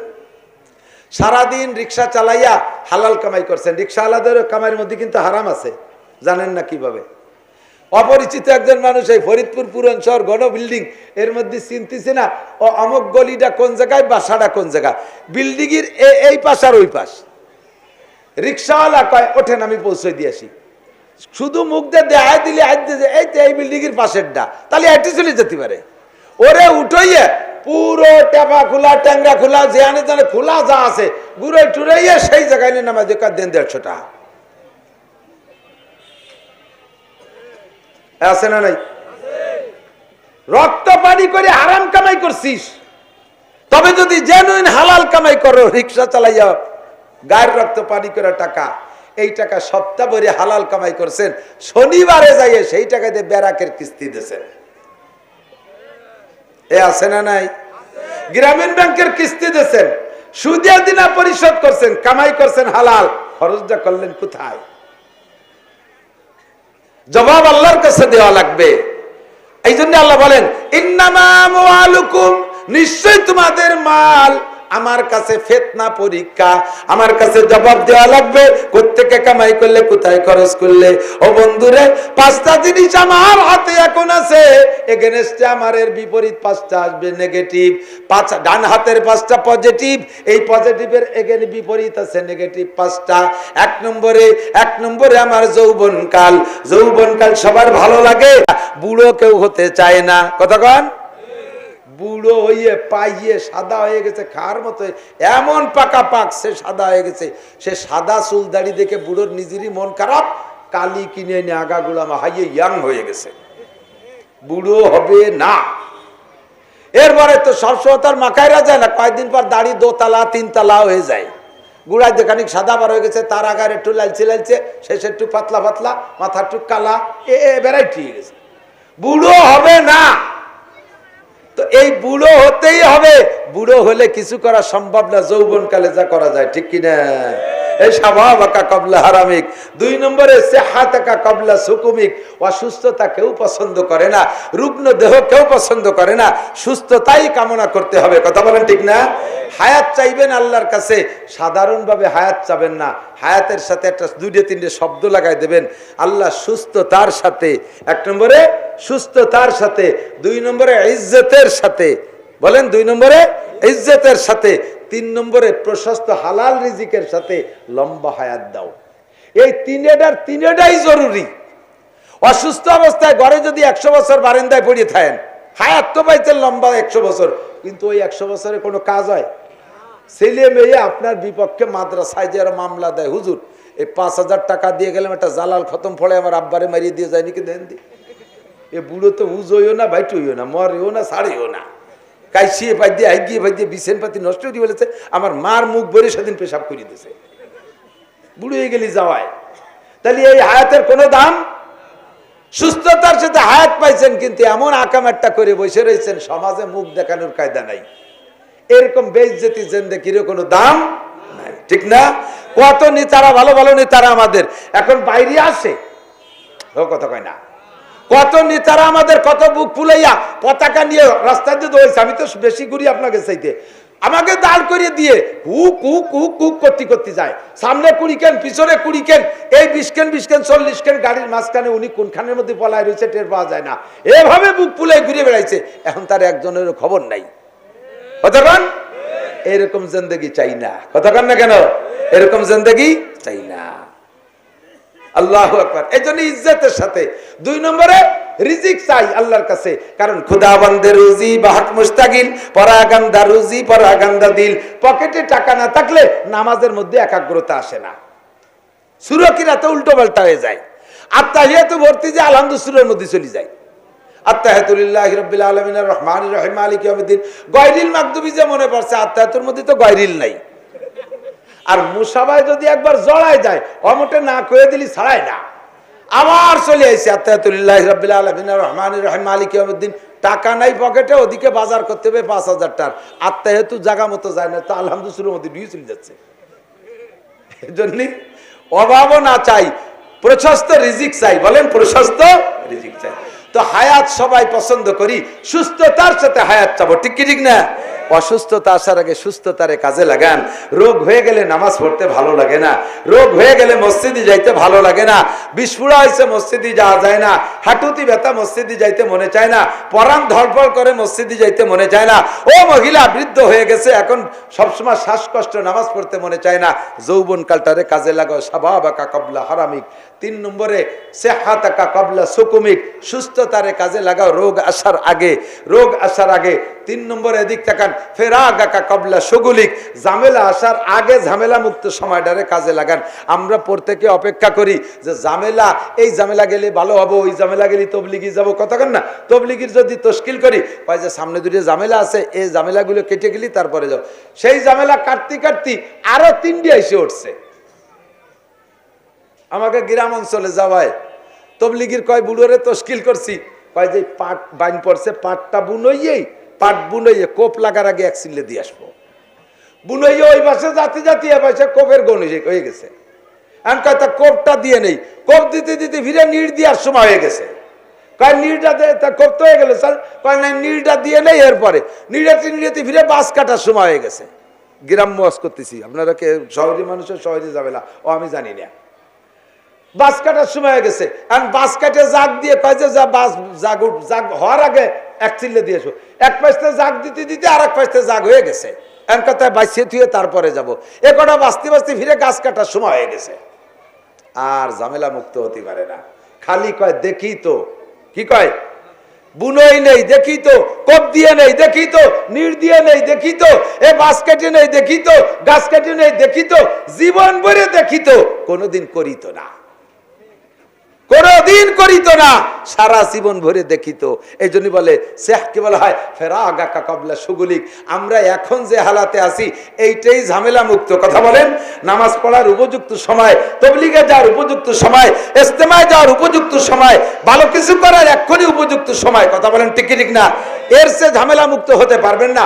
মাননীয় প্রধানমন্ত্রী, মাননীয় তৎকালীন প্রধানমন্ত্রী শেখ হাসিনা কি জানতো 1 ঘন্টা পরে এই ঝামেলা আসবে? সেই ঝামেলা 1 ঘন্টা পর আসছে। উনি 1 ঘন্টা পর যা করতে চাইছিলেন তার করতে পারলেন।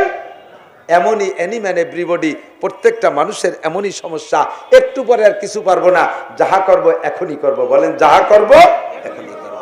4 নম্বর হলো অগেনা কাকাবলা ফাকারিক। ও ভাই, আপনাকে আল্লাহ তাআলা কেমন রাখছে আমি জানি না, আমি আপনাদের কাছে জানতে চাই আর্থিকভাবে আপনারা কে কেমন আছেন? শুকর আদায় করবেন না? আপনার চাইতে যে যে হালাতে আছেন, আপনার চাইতে এই ফরিদপুরে আপনার চেয়ে নিচের গরিব মানুষ আছে না নাই? আছে না? আপনি তো কমপক্ষে একটা বাসা ভাড়া নিয়ে হলেও আছেন। কত গরিব আছে তারা বাসা ভাড়া করার টাকাও নাই, বস্তিতে পলিথিন টানায় রয়েছে। ফরিদপুর বস্তি আছে না নাই? রাস্তার পাশে মানুষ থাকে কি থাকে না? তাহলে আমরা তার চেয়ে ভালো আছি না?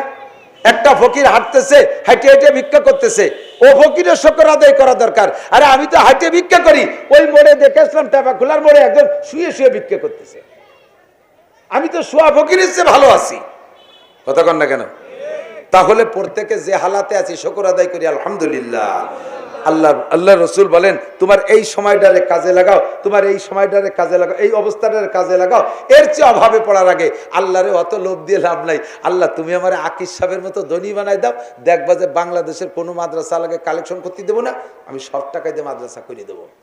আল্লাহ কয় তোমার মতো বহুত প্লেয়াররে আমি পরীক্ষা করে দেখছি, ভালো করে চিনি, তোমারে আকিস সাহেবের মতো টাকা দিলি, তুমি ওই ডাক্তার ইউনূসের কান ধরে নামাই ফেলবানে। তুমি বাংলার জমিনের আংটা ধরে উঠবা আর নামাবা, টাকার গরম কি ও আমি জানি। কাজেই একখান ব্যান দিছি ওই চালাই খাও, রিক্সা দিছি ওই চালাইয়ে খাও, ফাঁকে ফাঁকে মাদ্রাসা মসজিদে 10-20 টাকা দিও, তাতে ওই আকিস সাহেবের কোটি টাকা দেওয়ার চাইতে আমি বেশি খুশি হব। সুবহানাল্লাহ। আল্লাহু আকবার। দোস্ত এদিক তাকান, আল্লাহরে লোভ দেন যে আল্লাহ আমারে 1 কোটি টাকা দাও। যে কোনোদিন 1 লাখ টাকা দেখেন নাই, তার কাছে 1 কোটি টাকা কম না বেশি? অনেক বেশি না? তা আপনি আল্লাহরে বললেন আল্লাহ তুমি আমারে 1 কোটি টাকা দাও, আমি তাতে 50 লাখ টাকা এই মার্কাজুল কোরআন মাদ্রাসায় দেব। আল্লাহ যদি 1 কোটি দেয় তাহলে কত দেবে? 50 লাখ। 50 লাখ মানে 50%। 50 লাখ মানে কি? 50%, ঠিক না? আল্লাহ কয় তোর এই কথার সাথে আমি একমত হব। তোর আজকের পকেটে কয় টাকা আছে গুনিয়ে দেখ। যদি ওইতে অর্ধেক জায়গা দিয়ে যেতে পারিস তাহলে বলবো যে তোরে 1 কোটি দিলি তুই 50 লাখ দিতে পারবি। আজকের পকেটে যা আছে পকেটেতে গুনিয়ে দেয় যে 10,000 টাকা।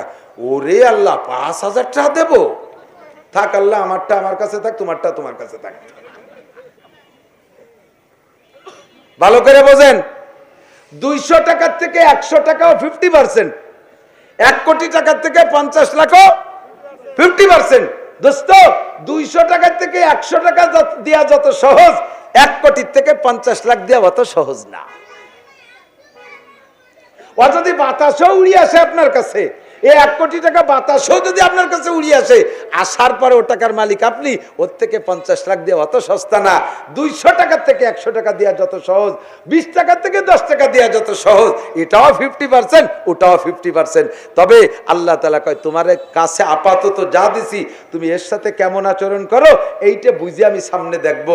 আন মালিহি মিন আইন ইকতাসাবা, ওয়ালা আল্লাহ পাক বলেন এই আমি তোমাদেরকে মাল দিয়েছি পরীক্ষা নেওয়ার জন্য, আর সন্তান দিয়েছি পরীক্ষা নেওয়ার। সময় কম বিধায় ভালো করে এক অংশ বলতে পারবো না, শুধু এতটুক বলি সন্তানের পরীক্ষা আল্লাহর কাছে জবাব দেওয়া লাগবে। তবে পরীক্ষার পাশের ব্যবস্থা কি এটা নবী শিখিয়ে দিয়েছে। একটা হাদিসের মধ্যে আমি বলে দেই, শুনবেন বলবো।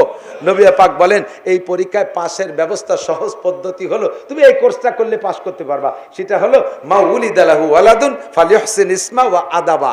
মাত্র 2টা কথা, 3টা কথা।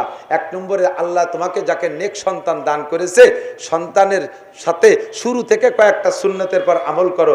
বাচ্চা ডেলিভারি হওয়ার সাথে সাথে তারে গোসল করাও, বা শীতকাল হলে যদি গোসল নাও করাও, ধুয়ে মুছে পরিষ্কার করে পবিত্র অবস্থাটা তৈরি করো। পবিত্র কাপড়ের উপরে নিয়ে ডাইন কানে আজান আর বাম কানে ইকামত দিয়ে দাও। এটা হলো 1 নম্বর অর্ডার। 2 নম্বর, বাচ্চাকে মায়েরও দুধ আগে খাইতে দিবা না, স্থানীয় বড় হুজুরে ডেকে নেবা, নিয়ে বাড়ি নিয়ে হুজুরের মুখে একটু খেজুর দিবা। হুজুর খেজুর চাবাই খাইয়া মুখে যে মিষ্টি মিষ্টি লালা হবে অতটুকু বাচ্চারে তোর খেজুরের কোনো টুকরাও মুখে দেওয়া যাবে না। ওই জিব্বে থেকে একটু খেজুর মাখানো মিঠে লালা ওই বাচ্চাটার জিব্বে লাগাই দিতে হবে। হুজুরের মধ্যে যে তাকওয়া, পরহেজগারি, আল্লাহওয়ালা এবং হুজুরের মধ্যে যে মেধা আর ব্রেন, এইটা অংশ তোমার আল্লাহ সন্তানের মধ্যে আল্লাহ তাআলা দিয়ে দেবে। 2 নম্বর। 3 নম্বরে বাচ্চাকে মায়ের দুধ খাওয়ানোর চেষ্টা করবা, ফিডার আগের থেকে গুছাই রেখো না। যেদিকে তোমার ভরসা হবে ব্যবস্থা তোমার সেদিক থেকে হবে। ভালো করে বুঝে নেন, ভরসা যেদিক হবে ব্যবস্থা সেদিক থেকে হবে। আজকাল মেয়েরা বাচ্চা কাচ্চা পেটে আসার পরের থেকেই ফিডার, ফিলাক্স, বুঠা মোটা, এরপরে কয়েনতে দুধ কিনে খাওয়াবে না, ব্যারাকের সাথে যোগাযোগ করা শুরু হয়ে দিয়েছে। কারণ স্বামীর কামাইতে যদি না কুলে তাহলে লোন তোলা লাগতে পারে।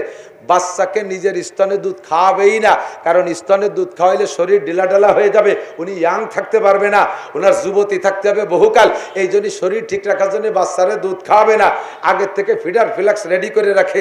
আল্লাহ পাক কয় ঠিক আছে, তোর ব্যবস্থা যেহেতু ফিডার ফিলাক্সের মধ্যে, তোর ভরসা সেখানে, তোর স্তনে কোনো দুধই থাকবে না, তোর স্তনে দুধই থাকবে না। কিনে খাওয়া দেহি কয়টা আর খাওয়াতে পারিস? ব্যায়াম বেসবি, রিক্সা বেসবি, বাড়ি বন্ধক থুবি, বোর গানের তা গলার তা সব বেসবি, লাস্টে তোরে নিজেরও বন্ধক থুয়ে সেই ছেলেরে খাওয়ানো লাগবে। আর যদি ভরসা করি যে আল্লাহ আমার ফিডার ফিলাক সম্ভব না, আমার স্ত্রীর স্তনে দুধ দাও, স্ত্রীও যদি মাও যদি মনে করে আল্লাহ আমার গরিব স্বামী আমার বাচ্চারে দুধ কিনে খাওয়াতে পারবে না, আমার স্তনে দুধ দাও, তাহলে আল্লাহ তাআলা তার স্তনে দুধ দেবে। এই সর্বপ্রথম থেকে বাচ্চাকে দুধ খাওয়ানোর অভ্যাস করবেন। বাচ্চায় যে মার দুধ, খেয়াল করে না, বাচ্চায় যে মার দুধ খাবে সম্পর্কটা তো সেই মার সাথেই হবে। কথা কয় না? আপনার দুধ না খাওয়াইয়া আপনি ফ্রান্সের দুধ খাওয়াইছেন, ইটালির দুধ খাওয়াইছেন, ইন্ডিয়ার গায়ের দুধ খাওয়াইছেন। ওরা কি গায়ের দুধ দিচ্ছে না শুয়োরের দুধ গুলো হটাইতেছে? তারই বা ঠিক কি? এই জন্য আস্তে আস্তে ওই দুধ খাইয়ে বড় হইয়ে সন্তানের টান হয়ে যায় Italy, France, Japan, German, American, খ্রিস্টান, এহুদ, নাসারাগি টান হয়ে যায়। মারে বৃদ্ধাশ্রমে ফেলাই দিয়ে সব অন্য হইয়ে পশ্চিম দিক দলিত তালে তাই, কারণ ওই পশ্চিম দিকে দুধ খাইছে, সে দুধইটা নিয়ে গেছে। কি কব, বাংলা এসছে আর ভালোরই ক্ষতি করতেছি না, ঠিক আছে না? একেবারে গোড়ায় গাই লাগছে। মারা দুধ খাওয়াও। এই শাল দুধের ভিতরে বহুবার কথা, আর আমি বলতে যাবো না। ফরিদপুর বেরে ডাক্তারের গাদি, শেষে কোন জায়গা কবর লুকমান হবে, তবে ডাক্তারের কাছে শুনে দেখেন শাল দুধ এত ভিটামিন, এত শক্তিশালী, চোখের পাওয়ার, হার্টের পাওয়ার, লাংসের পাওয়ার, বাল্বের পাওয়ার, দাঁতের শক্তি, মেধার শক্তি, কিডনির শক্তি, পিত্তথলির শক্তি, সব শক্তি তৈরি করে শাল দুধে। আর তাই না খাওয়াইয়া ফিডার খাওয়াইছে, 12-13 বছর বয়সে ছেলের চোখের পাওয়ার গেছে, চশমা ছাড়া পায়খানার দরজা খুঁজে পায় না, উঠোনে ভেড়াত করে মেরে দিছে। পায়খানার দরজা পায় না, সে চশমা হারাই গেছে, চোখ গেছে গুলাইয়া, কারণ দুধ খাওয়া নাই। ওই পশ্চিমে দুধ খাইয়া চোখ শেষ করে ফেলাইছ। কতক্ষণ পরীক্ষা পাস তো এই জায়গাতে করিয়া বুড়ো কালে আছে ভ্যান বেলায় ছেলে আমার ওই দেখতে হবে না, আমার বৃদ্ধাশ্রমে বেলায় তুইছে একটু মা বাবার খেদমতের রস করেন। কি কসু খেদমত করব? তুমি কি টাইম মতো তোমার সন্তানের এই খেদমত গুলো করছো? সন্তানের এই হক গুলো আদায় করছো? তুমি হক আদায় করো নাই, তা সে তোমার হক আদায় করবে কে? পরীক্ষায় পাস করো। এই মুরব্বীরা ফেল করছি, যুবকরা তোরা যারা সামনে আছিস, এখনো সম্ভাবনায় সন্তান আল্লাহ তোদেরকে দেবে, তোরা সিদ্ধান্ত নে। এই দেখেন শুরু হয়ে যেতেছে, দেন শুনতেছে, চশমা আছে 1200 পাওয়ারের, কোন দুধ খাইয়ে বড় হয়েছে টের পাইছে। দুধু অটুকটা চশমা দেন, কি পাওয়ার হলো? ওর চশমা খুলে ছাড়িয়ে দেন, বাড়ি যেতে পারবে না। মোবাইলই শেষ করছে, পশ্চিমে দুধই শেষ করছে, আর মোবাইলই শেষ করছে। এই পাওয়ার চোখের সামনে ইলেকট্রনিক ফোকাসে চোখের পাওয়ার শেষ করে ফেলাই দিয়েছে। ঠিক কি ঠিক না? এই জন্য হুজুর বলেন, আল্লাহ পাক বলেন, তোমাদের সন্তান দিছি পরীক্ষা, এই পরীক্ষাগুলো কি কি পাস করার পদ্ধতি আমি শিখাই দিলাম, এই 3টে করো। 4 নম্বর হলো 7ম দিন যাই আকিকা করে দাও। আকিকা করিয়া আবার পয়সা কামাই করবা না, আকিকা খাওয়াইয়া খড়ের মধ্যে আটকাইয়া মোহরিয়াটা গেটে বসাই দিছে, কালেক্টর দাও, খাইয়ে গেছো, 1 পিস গোস্ত খাইছো, একটু ডাল খাইছো, একটু ডোটা খাইছো, 1500 দিয়ে যাও। তার খাইয়ে যদি তোর বাড়ি টাকা দেবো, তাই দেশে হোটেল নেই? এই 1000 টাকা দিয়ে তোর বাড়ির এই না আর ছাড়তে যাবো কে? আমি 1000 টাকা দিয়ে 650 টাকা 1 কেজি গোস্ত কিনলি, আর 350 টাকায় আনুষঙ্গিক সব হয়ে যাবে, বাড়ির পুরো ফ্যামিলি সবাই একক তো খাওয়া হয়ে যাবে। কেন তোর বাড়ি যাবি 1000 টাকা দেখে না আর সাইডে আসতে যাবো? কখনো এই সমস্ত খানায় কিছু দেবেন না, ঠিক আছে? আকিকা অলিমা, আকিকা অলিমা, তারপরে মুসলমানের অনুষ্ঠান, এই সমস্ত জায়গায় তো দাওয়াত দেয়, ধর্মীয় দাওয়াত। এ জায়গা খাইয়ে পেট ভরে খাইয়ে গাল ভরে পান নিয়ে চাকরাতি বারোয় চলে আসবেন, সাইরে নাও দেবেন নাকি ওই জায়গা, কারণ এই টাকা কালেকশন করা হলে হারাম। শুয়োরের পায়খানার চাইতে হারাম, শুয়োর বেচাটা আর চাইতে হারাম, মদের চাইতে হারাম। সুন্নত ব্যবসা, সুন্নত দিচ্ছে, তুমি পয়সা কামাইতে এসো। আস্তাগফিরুল্লাহ। তাহলে কি বলছি? আকিকা 7 দিনের দিন, 7ম দিন আকিকা। মাথার চুল চাইছা, চুলের ওজনে তৌফিক থাকলে স্বর্ণ মাপিয়ে, এই চুলে কটুক স্বর্ণ আসে, হুবহু স্বর্ণ অথবা স্বর্ণের দাম পরিমাণ টাকা গরিবদের মধ্যে বন্টন করে দেবেন। ছেলেটা মাথা খারাপ হবে না, মেজাজ গরম হবে না, ব্রেন খারাপ হবে না, ইচল বাঁকা হবে না, রক চড়া হবে না, মাথার দিক দিয়ে কোনো প্রকারের রোগ তার ভিতরে আসবে না। আল্লাহ তাআলা এই দিক থেকে হেফাজত করবে। মাথার হক আদায় করছেন, আকিকা করছেন, সন্তানের বাপের জিম্মাদারি খালাস, আল্লাহর জিম্মায় দিয়ে দিয়েছেন ছেলেকে। 2 নম্বর, নামটা সুন্দর করে রাখবেন, লালটু রাখবেন, বল্টু রাখবেন, জুয়েল রাখবেন, টুয়েল রাখবেন, টুলু, লুলু, পলি, ডলি, টেম্পু, হ্যাঁ, প্রিন্স, কলিন্স, এরকম ভালো ভালো নাম রাখবেন। কয় বাব্যটা ফাঁসায় সালা বাঁধতে যাবেন, বাড়ি যাতে সালার উপর দিয়ে লাগে। এই ছেলে মেয়েতে আপনার নামে মামলা দেবে, আল্লাহ এই শয়তানি নাম রেখে আমার বিপদে বেলাইছে, বুড়ো শয়তান ধরাই দেবে, আপনার অ্যারেস্ট করাই দেবে। ছেলেতে ওরে তাহলে কি করতে হবে? নামটা ভালো করে রাখবেন, মেয়েলি নাম ভালো দেখে রাখবেন, ছেলেদের নাম ভালো দেখে রাখবেন। নামের ওসিলায় আপনার ছেলেটা কিয়ামতে নাজাত পেয়ে যাবে। বহুত বহুত বহুত প্রমাণ আছে, সময় নাই বলতে পারলাম না। নামের কারণে ছেলে মেয়ে নাজাত পেয়ে যাবে। তা আপনি সুন্দর একটা নাম রেখে, নাম ভালো একটা রাখে কিন্তু ওটা ট্রাঙের মধ্যে থাকে। ফজলুল করিম লুলু, সে ফজলুল করিম ট্রাঙের মধ্যে লুলু কই বেড়ায়। লুলুরে দূরিত্বে কইলে আর একটার মতো শোনা যায়, তা কলাম না। কথা বল না কেন? লজ্জাই করে নাম কইতে। আস্তাগফিরুল্লাহ, নামটা ভালো করে রাখেন। এরপরে তাকে আদব শিক্ষা দেন। কি শিক্ষা? এই জায়গায় এসে কথা, আদব শিক্ষা দেন। কার আদব? কালমার্সের আদব, এই ইংরেজদের বড় বড় বিজ্ঞানীকে আদব, রবি ঠাকুরের আদব, দুনিয়ার কোন বিজ্ঞানীর আদব। আমাদের জন্য আদবের গুরু লাকাদ কানা লাকুম ফি রাসূলিল্লাহি উসওয়াতুন হাসানাহ। বিশ্বনবী মুহাম্মদুর রাসূলুল্লাহ সাল্লাল্লাহু আলাইহি ওয়াসাল্লাম আমাদের আদবের উস্তাদ। কথা কন না কেন? কারণ হুজুর কয় আদ্দাবানি রব্বি, আমারে আদব পড়াইছে আল্লাহ। তোমার বঙ্গবন্ধুরে আদব পড়াইছে কিডা? তোমার জিয়াউর রহমানরে আদব পড়াইছে কে? হ্যাঁ, হাসিনের আদব পড়াইছে কে? খালেদা জিয়ার আদব পড়াইছে কে? ইরশাদ সাহেবের আদব পড়াইছে কে? দুনিয়ার কোন মানুষে পড়াইছে। আর আদ্দাবানি রব্বি, আমার আদব পড়াইছে আমার আল্লাহ। ফাআহসানা তাদিবি, সন্তানরে আমার আদব শিক্ষা দে, সবচেয়ে ভালো হবে, সবচেয়ে ভালো হবে। আজকে এই মাগরিবের নামাজের সময়, নামাজের ভিতরে আমি শেষ রিকাত পাইছি। শেষ রিকাত শেষ হতি না হতি কারেন্ট চলে গেছে। একবার ছিলেন যারা, মনে আছে নাকি? আমার পিছনে কণ্ঠে বুঝতেছি সর্বোচ্চ 5-6 বছর বয়স হবে, একটুক বাচ্চা কারেন্ট চলে যাওয়ার সাথে সাথে বলে ফেলছে ইন্না লিল্লাহি ওয়া ইন্না ইলাইহি রাজিউন। চমৎকার, একেবারে কারেন্ট যার দোয়াটা ওরে ওর হুজুর শিখাইতেছে, ওর আব্বা মা শিখাইছে। কি সুন্দর কারেন্ট যার দোয়া। কি? এই তো গেছে কারেন্ট যার দোয়াই না, এই তো গেছে, আর আসবে না রাতের মধ্যে, তাহলে কারেন্ট যার দোয়া। আর কারেন্ট আসলি এই চলে আইছে, চালা টেলিভিশন, এলো কারেন্ট আসার দোয়া। তাই নাকি? কারেন্ট যাওয়ার দোয়া ইন্না লিল্লাহি ওয়া ইন্না ইলাইহি রাজিউন। এটা শুধু মানুষ মারার দোয়া না, যে কোনো ক্ষতি হয়ে গেলে, যে কোনো জায়গায় কষ্ট পাইলে এই দোয়া। দেখতে দেখতে মনে হয় আধা মিনিটের মধ্যে কারেন্ট চলে আসছে। ওই বাচ্চাটার মুক্তি থেকে আমি কণ্ঠ পাইলাম আলহামদুলিল্লাহ, এটা কারেন্ট আসার দোয়া। এটা নবীওয়ালা আদর্শ, ঠিক কি ঠিক না? আমার নবীর আদর্শ কি? সাক্ষাতের আদর্শ কি বলেন তো? নবীর দুইজনের সাক্ষাতের আদর্শ আসসালামু আলাইকুম রাহমাতুল্লাহি ওয়া বারাকাতুহু। কি সুন্দর একটা দোয়া না? তোমার উপরে আল্লাহর পক্ষ থেকে শান্তি, রহমত আর বরকত নাজিল হোক, এই দোয়া। আবার উত্তরও হুবহু একই তর্জমা। আর অন্যান্য দেশে হিন্দুরা কি কয়? নমস্কার, চমৎকার। এই নমস্কারের কি মানে জানি না। আগে একদিন এক নবমুসলিম হিন্দু বললেন, নমস্কার শব্দের ভিতরে যা তর্জমা আছে তাতে শিরকি গুনাহ হয়, শিরক হয়, শিরক হয়। তাই দিয়ে তারা শিরক করে সাক্ষাৎ করে। আর সেনাবাহিনী বা ডিপার্টমেন্টে কি করে? এক লাথি এক চড়।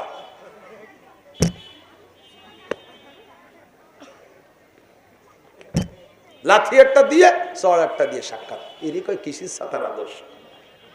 আসসালামু আলাইকুম রাহমাতুল্লাহ, আমার নবীর আদর্শই না? দুইজনে সুন্দর করে মুসাফা করবেন। মুসাফা আবার অনেক আছে এরকম আগায় আগায় ছোঁয়া দেয়, করোনা মাহাজার বইতে। আর করোনার পরের থেকে এই লিডাররা মুসাফা করে বক্সিং দিয়ে, দেখছেন না? বক্সিং হাতের উল্টো ভাষে করোনা মাহায় না, উল্টো ভাষে করোনা মাহায় না। তো এতটুকু বললি কি এরিয়া? পরে কয় যে না, করোনা খালি নাক দিয়ে ঢোকে না, ফুটো পা লিড হয়ে সব জায়গায় দিয়ে দিয়ে গেছে। শয়তানি খালি। সুন্দর করে মুসাফা করছি আর কুলাকুলি করছি, করোনা ভরিয়া কিচ্ছু হয় নেই। করোনার মতো একটা জাল, করোনার মতো একটা ব্ল্যাঙ্ক ফায়ার বিগত কোনদিন দুনিয়ায় গেছে নাকি আমি জানি না। এত বড় মিথ্যে কথা, এত বড় জালিয়াত কথা পৃথিবীতে আর হতে পারে না। কথা কন না কেন? সম্পূর্ণ গাঁজাখড়ি, ফালতু কথা। করোনা নামে কিচ্ছুই না। মরলি সব মাদ্রাসার হুজুরা মরে যেত। ঠ্যাঙের মধ্যে পাও দিয়ে ইলিশ ফাইলিং করে শোয়াই তুইছি, একটা নাহের নিঃশ্বাস বার হইয়া আর একটা নাক দিয়ে ডুয়ে পিছন দিয়ে বার হয়ে গেছে সারা বাংলাদেশ ভরে, তবু একটা হুজুর করোনায় মরে নাই। ফাও কথা যত। এরপরে ধীরে ধীরে বাচ্চা বড় হলে কি করতে হবে? হুজুর কয় মুরুসি বিয়ানাকুম বিসসালাহ, এই পরীক্ষায় পাস হওয়ার, সন্তানের ব্যাপারে পাস করার ব্যবস্থা শিখে দিচ্ছি। 7 বছর বয়স হলে নামাজের শিক্ষা দিবা, 7 থেকে মাদ্রাসায় দেবেন। এই এদিক 7 আগে সন্তানদেরকে কোনো প্রকারের পড়ার প্রতি প্রেসার দেবেন না। ডিমিতে ফুটিয়ে বারোই নেই, চোখ ফোটে নাই, কেজি, কিন্ডারগার্টেন 5 খান 7 খান 10 খান বই দিয়ে বাবি সম্মেলন মিলে কেজি স্কুলের সামনে বাবি সম্মেলন। অট্টু কান্ডা বাচ্চা তো হাঁটে যেতে পারে না, এই বই নিয়ে মারা আগই দিয়ে স্কুলের মধ্যে ঢুকই দিয়ে বসে ওই জায়গা দুনিয়ার দরবার 3 বিটি যেখানে কলকাতা সেখানে সারা দুনিয়ার পচা দরবার ওই জায়গা করিয়ে টুরিয়ে এরপরে ফিরে ছুটি হলি নিয়ে চলে আসে। এত তাড়াতাড়ি পড়তে বলবেন না, মেজাজ গরম হয়ে যাবে, ব্রেন হিট হয়ে যাবে, হার্ট গরম হয়ে যাবে। একবার যদি বেঁকে বসে আর পড়বো না তাহলে আর পড়াইতে পারবেন না। হুজুরের চাইতে বড় বিজ্ঞানী নেই। সাতের আগে বাচ্চাদেরকে পড়ার প্রেসার দেবেন না, সাতের আগে দেবেন না, পড়তে দেবেন না। সাত হলে দেখবেন স্বেচ্ছায় বলবে আম্মু সবাই স্কুলে যাচ্ছে আমি একটু যাব, আব্বু রেখে আমার মাদ্রাসায় ভর্তি করে দিতি, হ্যাঁ সবাই পড়তেছে আমি পড়বো না কেন, এইভাবে সে বিরক্ত করবে। ওই সময় দেবেন, যা দেবেন তাই পড়বে। আর ওই সময়তে তারা নামাজের প্রশিক্ষণ দেবেন ওই সময় থেকে, সাতের থেকে। ওয়াজরিবুহুম আলাইহা ওহুম আবনাউ আশারা সিনিন। হুজুর বলেন 10 বছর হয়ে যাওয়ার পরে সন্তানকে নামাজের জন্য, কোরআনের জন্য, শরীয়তের জন্য পিটান দাও, পিটান দাও। যদি আমল না করে পিটান দাও। 10 বছর পুরি একদিন বেশি হয়েছে, একটা ওয়াক্ত নামাজ পড়ে নাই, তারে একটা পিটান দেওয়া ওয়াজিব। ফতোয়ার কিতাবে লেখে তারে একটা পিটান দেওয়া ওয়াজিব। 10-এর উপরে যখন বয়স হয়ে গেছে, নবীওয়ালা আদর্শ। তাহলে আপনি যদি এভাবে ছোটবেলা থেকে গড়ে উঠান, বড় হওয়ার পরে তারে কোনো ওয়াজ নসিহত লাগবে না, এমনি আল্লাহর রহমতে লাইন মতো চলে যাবে। কথা বলেন ঠিক কি ঠিক না? আল্লাহ তাআলা আমাদের সন্তানদেরকে ভালো হওয়ার ভালো করার তৌফিক দান করুন। আমরাও যেন কিয়ামতে আটকে না যাই, এই পরীক্ষাগুলো যেন পাশ করতে পারি। আল্লাহ তাআলা আমাদেরকে সহযোগিতা করুক, আমাদের সন্তানদেরকে হক্কানি হাফেজ আলেম বা আমল বানায় দিক। জেনারেল শিক্ষিত যারা স্কুল কলেজে পড়তেছে তাদেরও দোষ না, কোরআন শরীফটা শুদ্ধ করে পড়াইয়া তবলিগে মাঝে মাঝে সময় লাগাই দেবেন আর নামাজের প্রতি তাকিদ দেবেন। তাহলে তুমি ডাক্তার, ইঞ্জিনিয়ার, বিজ্ঞানী যাই হও কোনো সমস্যা নাই। আমার গোপালগঞ্জের ডিসি সাহেব যুবক মানুষ দেখলাম, কালকে গেছিলাম, একটা দাড়িও পাকে নাই, এরকম বড় দাড়ি। উনি বলেন আমি রাতের বেলা, রাতের কথা উনি বললেন না, খুব কন্ট্রোল করে নিজেকে, খুব কন্ট্রোল করে যা দেখলাম। বলে যে আমি ফজরের নামাজ পড়ছি ভবানীপুর মাদ্রাসায় যাইয়া, আর একদিন ফজর পড়ছি চন্দ্র দিঘলে যেয়ে, আর একদিন ফজর পড়ছি ডুমদে মাদ্রাসায় যাইয়া। যেই লোকটা ওই জায়গায় যে গোপালগঞ্জ থেকে গাড়ি চালায় ওই মাদ্রাসায় যে ফজর জামাতে পড়ছে, ওই লোকটা নিশ্চয়ই তাহাজ্জুদও পড়ছে। ডিসি